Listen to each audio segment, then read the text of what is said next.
I want to talk about something that is coming up. It's my heated blanket. Something that's coming up. And it's really fucking tender. It's real tender. It's really, really tender.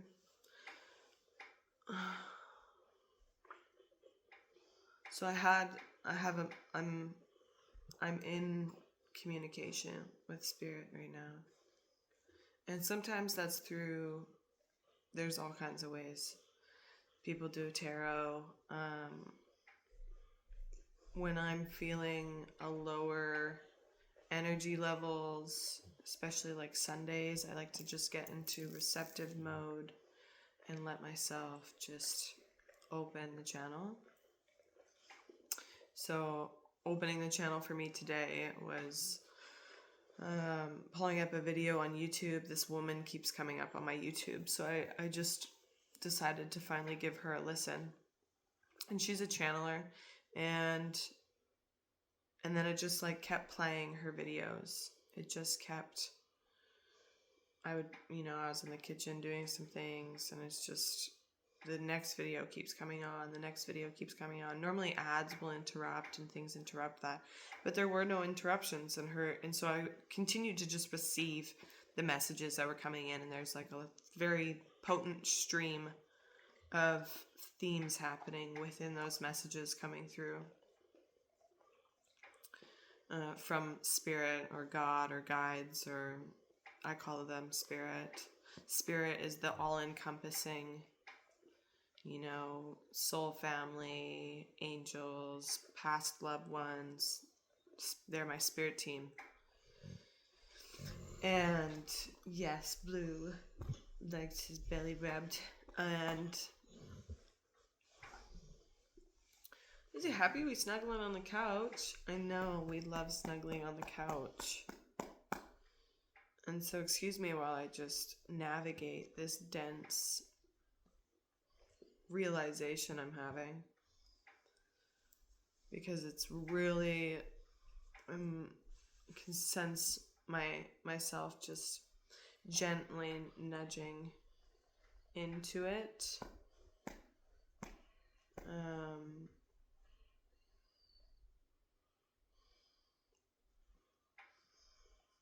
The messages that are coming through are in relation to an issue I've been having with the divine masculine energies. And that is in relation to my relationship with my father, right? Our first relationship with a masculine and a feminine energy are our mother and our father. Even if you have two moms or two dads, or however they identify, there's still this duo. There's still these opposing energies coming together in unity, because two people are not the same, right? And so your first relationship with these energies, the divine masculine and the divine feminine, are the foundation in which you build on. And so I guess I'm trying to paint a picture here, because it's helping me understand deeper what's coming through, and it's allowing me to give myself permission to feel it, even though it's uncomfortable. Right? When the brain can make sense of things, it's like, oh yeah, okay, now I can allow it to happen almost. But just to also understand like what's happening inside my body right now. Even though at the end of the day, it needs no understanding, it needs no logic. It just needs to be allowed. And so what's coming up for me is I've been recognizing in very recent past that I've had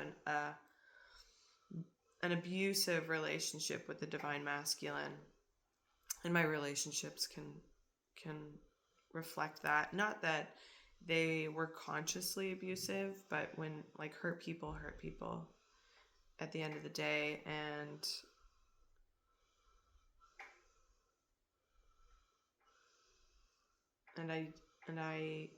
I was in repetitive cycles of these abusive relationships, or these, just toxic and unhealthy. And I never consciously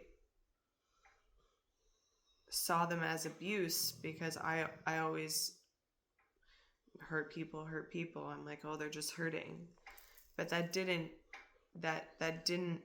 allow me to feel what I was feeling, which was abused, which was neglected, or whatever else, betrayed, whatever else came up. And here, buddy, coming over, I'm smelling the mala. Saying hi everybody, to our couch therapy session. Yes, snuggly guy. No, we don't buy this pillow. Thank you. So, thank you if you're here with me and allowing me to take my time to move through this.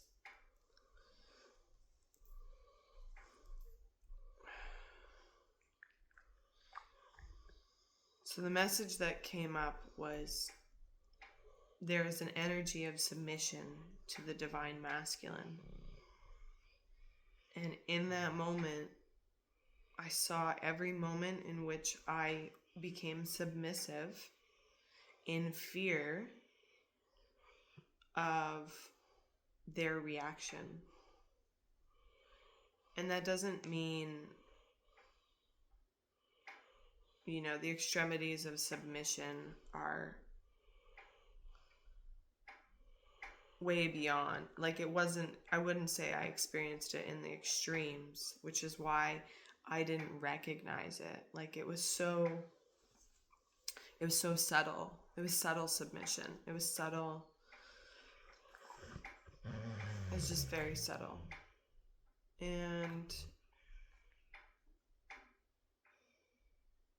the way that I experienced that was fearing saying no when I was uncomfortable, or confrontation in general. If I was like, and this is really personal, but even sometimes in bed, like I wouldn't say no, or I wouldn't say like, hey, this is too much for me. And I'm recognizing that, like, what the message that just came through was, there's this submission. I had these like flood of memories of my past where I saw every single moment that I had been submissive to the divine masculine, or just a masculine energy. It might not, it might not even resonate as divine masculine, because divine masculine in itself holds like a healthy, grounded, but just the masculine energy. And so that reflects my relationship with men, and how I responded in these relationships, and how I navigated them, and how I navigate things with men in general, is to tiptoe and try not to disrupt, because my core foundation was reactional and abusive when their flow got interrupted or unharmonized. And so I began to be very strategic, and you could say paranoid and scared.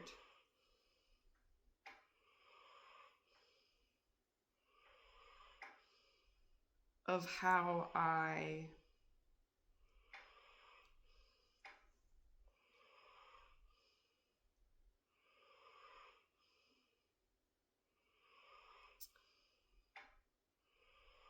navigated any kind of upset or, you know, here, fix this.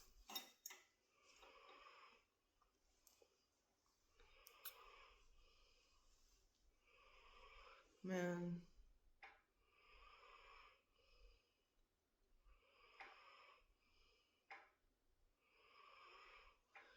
It's really hard.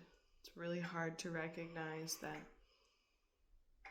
that this probably started at a very young age, where I just wanted to make Daddy happy.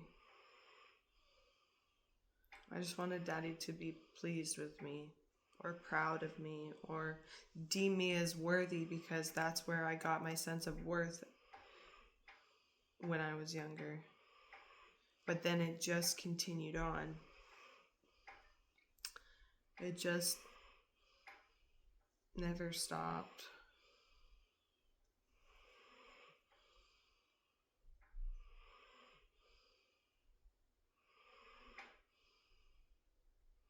And so this is what's coming up for me to heal right now, right? Like I'm having these realizations, these memories, these feelings are coming back up. You know, and I would say I've healed a lot of it, but not to this depth, because I didn't understand its core. Whereas now I can see the core of my relationship with men, romantic or not, intimate or not, came from the desire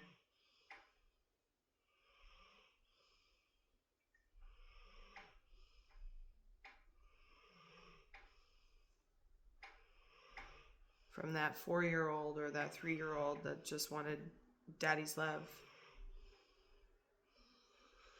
And so to receive Daddy's love, she became submissive, subtly.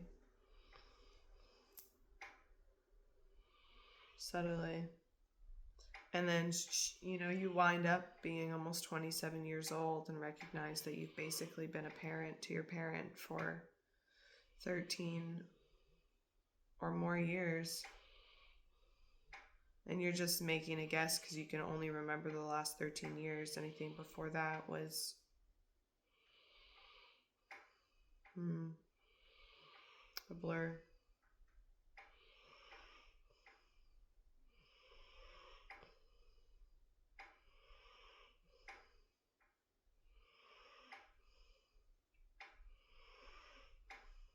You know, in reflecting on it, I can definitely see like I had a codependent relationship with my dad.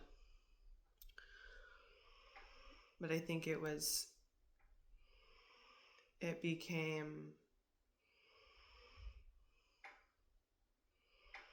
like we were both codependent on each other in a way.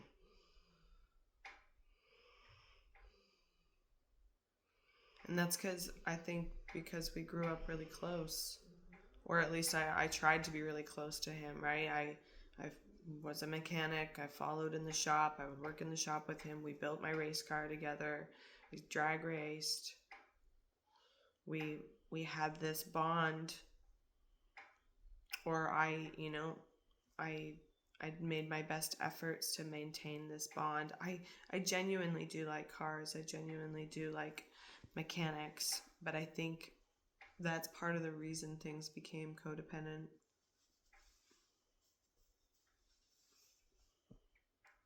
Yeah, so I think what you're seeing right now is just me walk through my personal therapy session with myself.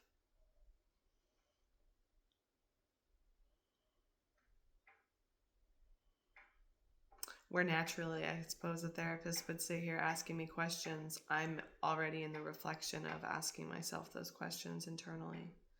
And so that's why I think I move through, you know, you can just talk yourself through anything, I think, with the right resources within, right? And I know that like the best resource to move through anything is to let it be there and give it room to breathe. And even if this doesn't see the light of day,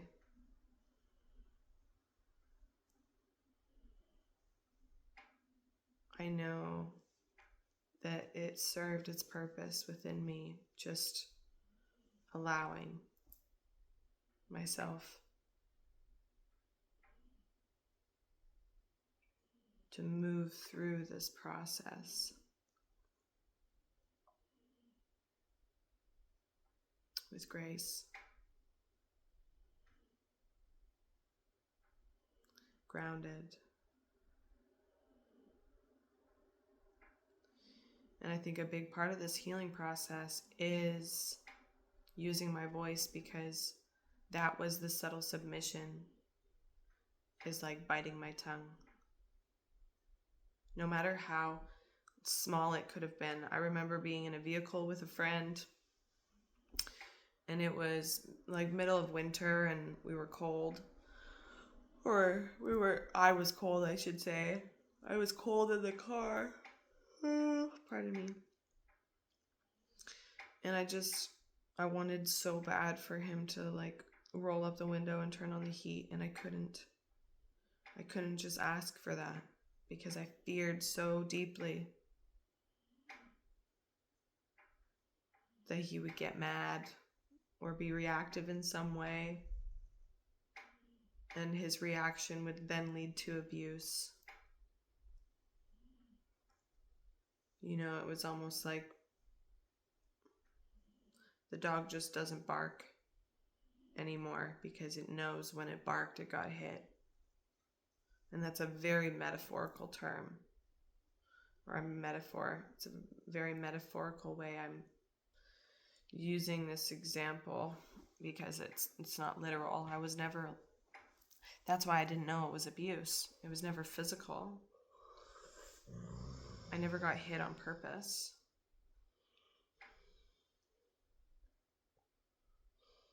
And I say that metaphorically too, like they didn't purposefully like beat me psychologically or emotionally.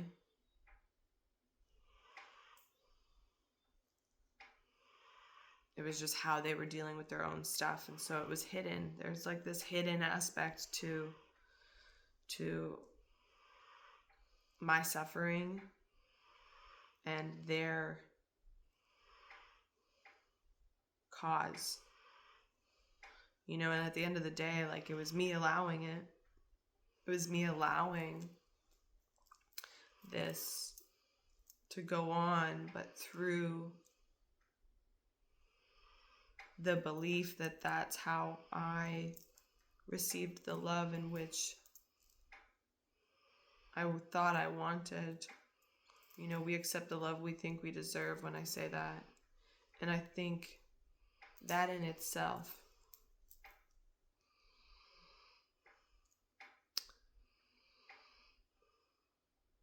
shows me that I just kept painting the same picture, trying to make it better, but it still came out the same picture every single time. I love this thing. I bought it the other day as a claiming my abundance, because I've always wanted one, and it was half price. And I wear it every day.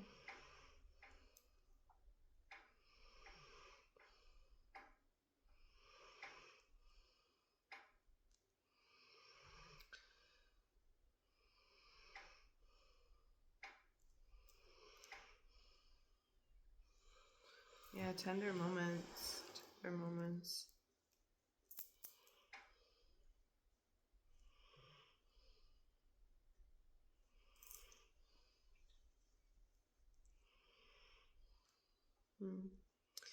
I don't feel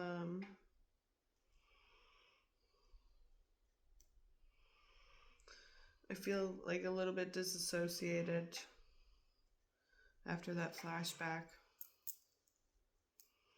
Like it was like I saw the vision of all the things, and then I just, you know, and I think there's this period of grief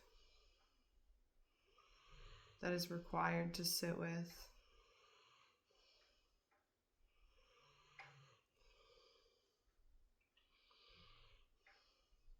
when we have these realizations inside ourselves, or these moments of clarity,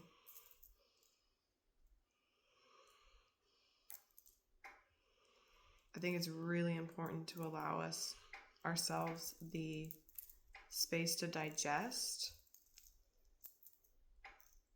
which takes no effort.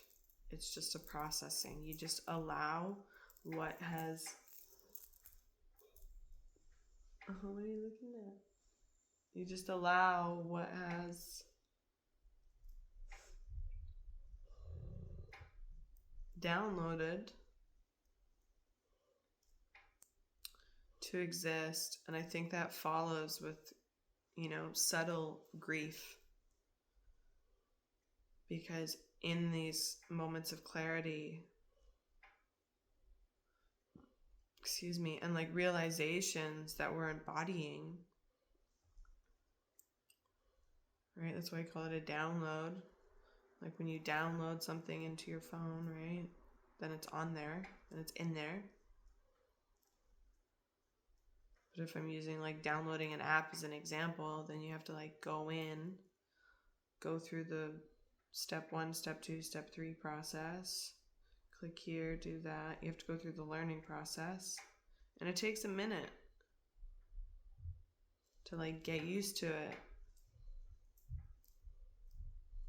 And there's something that died in that process. There's something that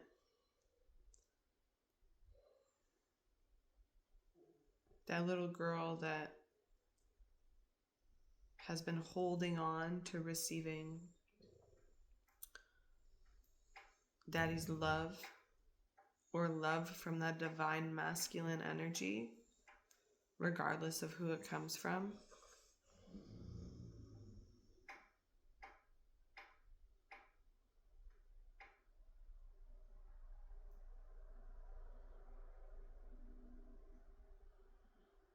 Can now be healthy, because, and maybe I'm losing my train of thought while I go deep into that, the depths of my mind, into the void, holy. But if I, when I start finishing sentences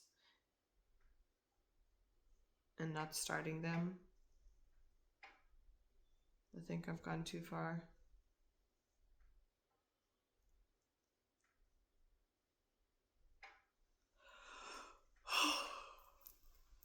Shit. I had to get some water. So there's grief. There's something in me dying, and I don't have to really identify or make sense of it in my brain right now, because there's still processing happening. There's still a download in progress. You can't open the app or use it until the download is finished. Interesting.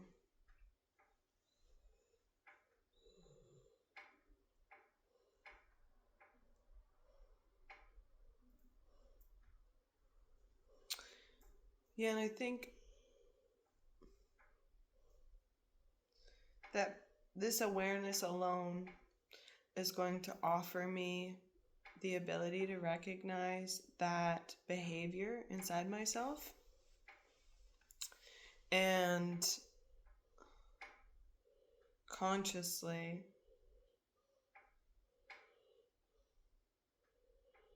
give that part of me love when it comes up.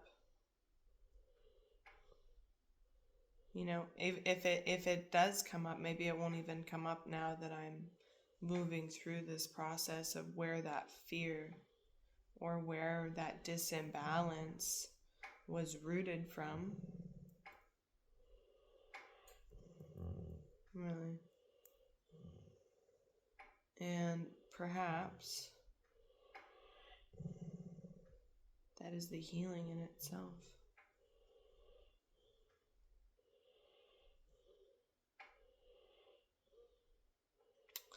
If this makes it to the online world, I hope it helps. I love you guys.